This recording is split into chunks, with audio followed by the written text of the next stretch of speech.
आज के चैप्टर की स्टार्टिंग होती है और हम देखते हैं कि बैंक्वेट के अंदर अब महाराज और महारानी आ चुके थे। यह महाराज तो काफी अच्छे से सबको वेलकम कर रहे होते हैं और वुरु उनकी तरफ देखकर सोच रहा था कि मेरी पिछली लाइफ में तो महाराज बहुत ही जल्दी मारे गए थे और अभी जिस हाल में वो है उन्हें देखकर लगता है कि वो 5 साल से ज्यादा जिंदा नहीं रहेंगे। वुरु ये सब सोच ही रहा होता है कि तभी हम देखते हैं कि कोई उसे पीछे से धक्का दे देता है और वुरु सीधे ही सामने की ओर गिर जाता है और हम देखते हैं उसके हाथों में कुछ था और वहीं बगल में क्राउन प्रिंस भी थे। इससे वुरु के पेरेंट्स तो काफी ज्यादा घबरा जाते हैं और हम देखते हैं काफी सारे इविल लोग बहुत ही बुरी तरह से हंसने लगते हैं। पर हेशवानी तो तुरंत ही उन्हें शांत रहने को कहता है और कहता है वुरु इस मामले को संभालेगा। और हम वुरु को देखते हैं जो कि तुरंत ही उठता है और अपने हाथों में वही जेड टोकन निकालता है जो कि उसे क्राउन प्रिंस ने दिया था। क्राउन प्रिंस भी उसे देखते हुए तुरंत पहचान जाता है कि ये वही इंसान है जिसने उसकी जान बचाई थी। यहाँ वुरु तो तुरंत ही अपनी इस गलती के लिए माफी मांगने लगता है और कहता है पर मैं गलती से गिर गया। तभी वहाँ अचानक से इम्पीरियल प्रेसेप्टर की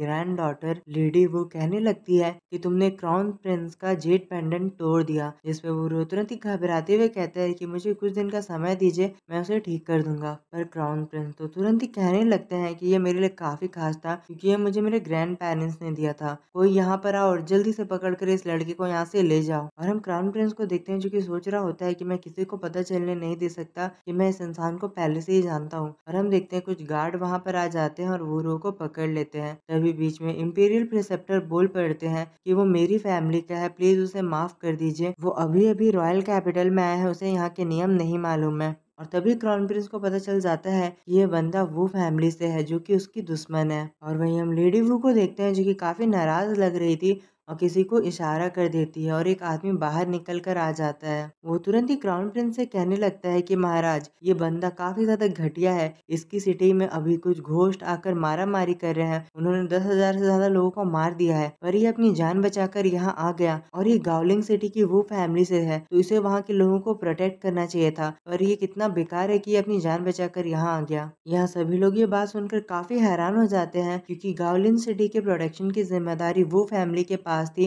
और वुरु की फैमिली वहाँ पर खतरे में है, पर वुरु अपने फादर के साथ यहाँ आ चुका है। जिस पर हम इम्पीरियल प्रिसेप्टर को देखते हैं जो कि कहता है मुझे इस बारे में कुछ भी नहीं मालूम था। तभी वहाँ पे लेडी वू कहती है कि शायद कोई मिसअंडरस्टैंडिंग हो सकती है और यहाँ पे भी वो काफी ज्यादा अच्छे बनने की कोशिश कर रही थी। तभी हम इम्पीरियल कॉन्सर्ट को देखते हैं जो कि महाराज को इस बारे में इन्वेस्टिगेट करने को कहती है और हम किंग को देखते हैं जो कि काफी ज्यादा गुस्सा हो जाते हैं और कहते हैं कि तुम्हारी वो फैमिली का ही ये अधिकार था कि वो वहाँ के लोगों को प्रोटेक्ट करे, घोस्ट के अटैक में उस सिटी को छोड़ दिया और तुम यहाँ रॉयल सिटी आ गए, कितनी शर्म की बात है। यहाँ क्राउन प्रिंस काफी ज्यादा टेंशन में चला जाता है कि वुरु अब मुसीबत में आने वाला है। यहाँ वो बात को संभाल ही रहा था पर अब वो कुछ भी नहीं कर पाता है। वहीं हम वुरु को देखते हैं जो कि बिल्कुल नहीं घबराता और कहता है महाराज अगर आप मुझे इजाजत दो तो मैं अपना पक्ष रखना चाहता हूँ। यहाँ महाराज उससे कहते हैं कि कहो तुम्हें क्या कहना है। जिस पे वुरु कहता है ये बंदा जो भी कह रहा है क्या इसके पास इसका कोई सबूत है, और अगर इसे गावलिंग सिटी की इतनी ही ज्यादा चिंता थी तो ये पहले यहाँ पर आने के बाद आपसे मदद मांगने क्यों आया। वहाँ मेरी वो फैमिली सभी लोगों को प्रोटेक्ट कर रही है और यहाँ हम पर इल्जाम लगाए जा रहे हैं। यहाँ पर वुरु की बातों को सुनकर सभी लोग काफी ज्यादा शांत हो जाते हैं।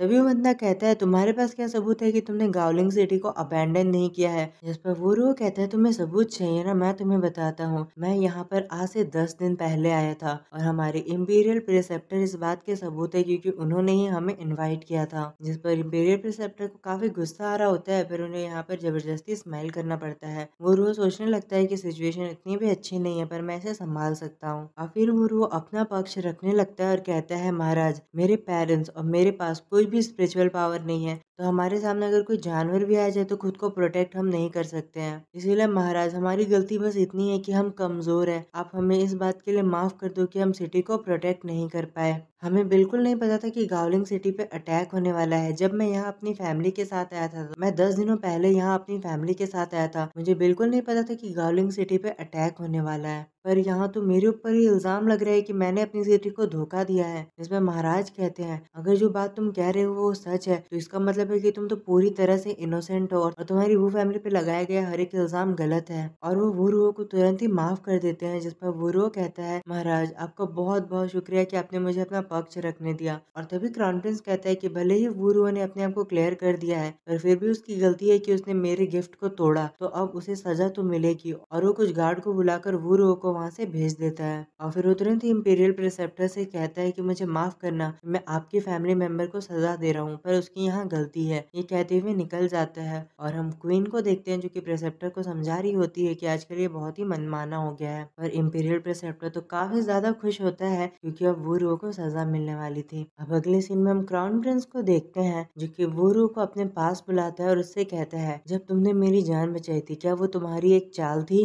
मुझे नहीं पता था कि तुम मेरे दुश्मन वो फैमिली से हो। जब वूरो कहता है कि क्राउन प्रिंस, अगर मैं आपको नुकसान पहुंचाना चाहता तो मैं बहुत पहले ही वो कर चुका होता है, पर आपको मुझे देखकर लगता है कि क्या मैं मक्खी भी मार सकता हूँ? और वैसे आपने खुद ही देख लिया कि वो फैमिली मुझसे कितनी ज्यादा नफरत करती है, वो चाहती है कि मैं मर जाऊं। और क्राउन प्रिंस ने भी इस बात को नोटिस किया था कि इंपीरियल प्रेसेप्टर वूरो को बचाने की बिल्कुल कोशिश नहीं कर रहे थे, भले ही वूरो उनकी फैमिली का मेंबर था। और वूरो उनसे कहता है कि आपको चिंता करने की जरूरत नहीं है, हम दोनों एक ही टीम में हैं। जहाँ क्राउन प्रिंस सोच रहा होता है कि वैसे इसने बात तो सही कही, मैं काफी दिनों तक इसके घर पर घायल पड़ा था, अगर ये चाहता तो मुझे वहीं पे खत्म कर सकता था। फिर वो तुरंत ही उससे पूछता है, तो आखिरकार आज तुम सबके सामने क्यों आए? जिसपे वुरो बताता है कि इंपीरियल प्रिसेप्टर की ग्रैंड डॉटर वेश्व है, उसे मुझसे काफी ज्यादा नफरत है, इसीलिए वो मुझे मारना चाहती थी और पीछे से इसलिए मुझे उसने धक्का दे दिया। जिसपे क्राउन प्रिंस कहता है कि आखिर तुम्हारे बीच ऐसा क्या हो गया है कि वो तुमसे इतनी नफरत करती है? जिसपे वुरो कहता है कि पहली बात, मैं उससे काफी ज्यादा खूबसूरत दिखता हूँ, इसीलिए वो मुझसे जलती है, और दूसरी बात, उसकी गंदी नजर मेरे पति के ऊपर है। इस बात को सुनकर तो क्राउन प्रिंस काफी ज्यादा हंसने लगते हैं। फिर वो उनसे पूछता है कि आप मेरे साथ काम करना चाहोगे? जिस पे क्राउन प्रिंस कहता है, पर आखिर मैं तुम्हारे साथ काम क्यों करूं? फिर वो कहता है कि जो आपका मकसद है वही मेरा मकसद है, मैं वो फैमिली को खत्म करना चाहता हूँ और आप भी वो फैमिली को खत्म करना चाहते हो। यहाँ क्राउन प्रिंस को ये बात बिल्कुल समझ नहीं आती और वो तुरंत ही पूछता है, पर तुम भी तो वो फैमिली से हो, तो आखिर तुम अपने ही लोगों को क्यों खत्म करना चाहते हो? जिस पर वो बताता है क्योंकि इन लोगों ने हमें काफी बुरी तरह से ट्रीट किया है और कभी हमें इंसान तक नहीं समझा, अब इन्हें इसका हिसाब देना होगा। जिस बात से तो क्राउन प्रिंस भी हैरान हो जाता है क्योंकि उसने पहली बार एक इंसान को देखा था जो कि अपनी ही फैमिली मेंबर्स को खत्म करवाना चाहता था। यहाँ वुरो कहता है, अगर आपको अभी भी मुझ पर यकीन नहीं है तो क्यों ना मैं आपको एक राज की बात बताऊं, जिसके बाद आपको मुझ पर यकीन हो जाएगा। और वो तुरंत ही क्राउन प्रिंस से कहता है कि आपको पता है कि महाराज को जहर दिया जा रहा है और अभी जैसी उनकी हालत है मुझे नहीं लगता कि वो 5 साल से ज्यादा जिंदा रहेंगे। इस बात को सुनकर तो क्राउन प्रिंस काफी गुस्सा हो जाता है और कहता है, तुम्हारी हिम्मत कैसी हुई इतनी बड़ी बकवास करने की, मेरे महाराज पूरी तरह से ठीक है, तो आखिर उनका समय इतना कम क्यों होगा? जब वुरो बताता है कि मैं एक एल्केमिस्ट हूँ और मैं उन्हें देखकर ही समझ गया था कि उन्हें पॉइजन दिया जा रहा है। जिससे क्राउन प्रिंस काफी घबरा जाता है और कहता है कि उनका चेकअप तो हर महीने होता है। तो तभी उसे रियलाइज हो जाता है कि जो इंपीरियल डॉक्टर है वो भी इनके विलन के साथ मिला हुआ है। और सॉन्ग को फ्यूचर के बारे में पता था कि सेकंड प्रिंस क्राउन प्रिंस को असैसिनेट कर देगा और उसकी जगह ले लेगा, जिस बारे में भी वो बताता है कि आपको सेकंड प्रिंस से बचकर रहना चाहिए। जिसके बाद फिर अगला सीन हमें दिखाया जाता है कि दो लोग वुरो को उठाकर लेकर जा रहे होते हैं। वुरो की हालत काफी ज्यादा खराब थी और वो बहुत ही बुरी तरह से घायल था। यहाँ स्वानी उसे देखकर काफी घबरा जाता है और उसके फैमिली वाले भी। स्वानी तो तुरंत ही उसे आकर पकड़ लेता है। तभी वुरो आंख मारते हुए कहता है, क्यों डर गए ना, मैं तो बस नाटक कर रहा हूँ। स्वानी भी काफी हैरान हो जाता है और तुरंत ही वुरो को अपने साथ ले जाता है। यहाँ फिर अगले सीन में हम उन सभी को उनके घर में देखते हैं जहाँ वुरो हंसते हुए कहता है, मैं तो आप लोगों के साथ मजाक कर रहा था, क्राउन प्रिंस ने मुझे कुछ भी नहीं किया। और वहीं वुरो की फैमिली को तो समझ ही नहीं आ रहा होता है कि आखिर वुरो क्राउन प्रिंस को कैसे जानता है। इस पे हंसते हुए वुरो कहता है, ये एक लंबी कहानी है। यहाँ उसकी मॉम को तो काफी ज्यादा टेंशन होने लगती है,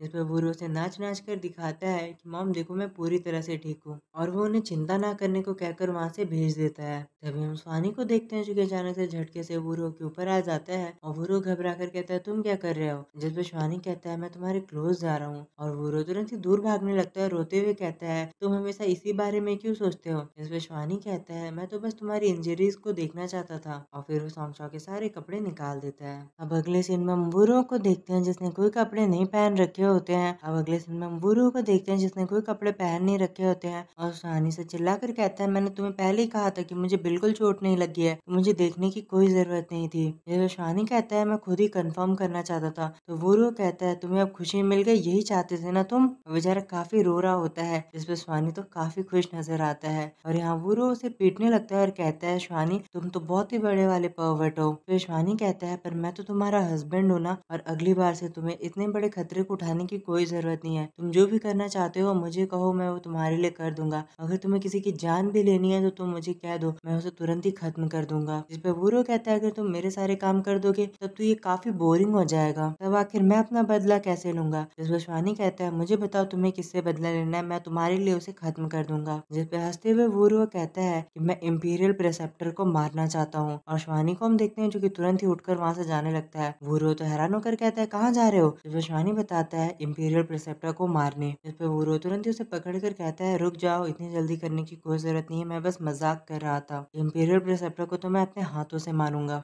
और तभी हम देखते हैं वहाँ पे शिवानी का छोटा भाई आ जाता है जो कि काफी खुश था और कहता है ब्रदर और सिस्टर इन लॉ आप लोग क्या कर रहे हो। जिसमें शिवानी तो एक रैप्टा लगाता है, जिसके बाद वो बंदा उड़ता फिरता है और वहाँ वो तुरंत ही अपने कपड़े पहनने लगता है, और हम देखते हैं कि वो बंदा सीधे जाकर पानी में गिर जाता है। और शिवानी तो काफी ज्यादा गुस्सा होता है और कहता है तुम्हारी हिम्मत कैसे हुई अंदर आने की, क्या तुम्हें पता नहीं है कि प्राइवेसी नाम की भी कोई चीज होती है। यहाँ वूरो को देखते हैं जो कि तुरंत ही रोने लगता है और चिल्लाकर कहता है शिवानी तुम काफी बड़े कमीने हो, तुम्हारी वजह से मेरी इज्जत लुट गई और बर्बाद हो गई, अब वो लोग मेरे बारे में क्या सोचेंगे। और यहीं पे ये चैप्टर खत्म हो जाता है। तो आई होप गाइस आपको आज का चैप्टर पसंद आया होगा। मिलते हैं अगले चैप्टर के साथ। Thank you for watching, goodbye. Guys, अगर आप वीडियो में इतनी दूरी पर आ चुके हो और आपको आज की ये वीडियो पसंद आती है तो प्लीज़ आप इसे एक लाइक कर देना, और चैनल पे नहीं हो तो इसे सब्सक्राइब कर दो, और कमेंट करके मुझे ज़रूर बताना कि आपको आज का ये वीडियो कैसा लगा।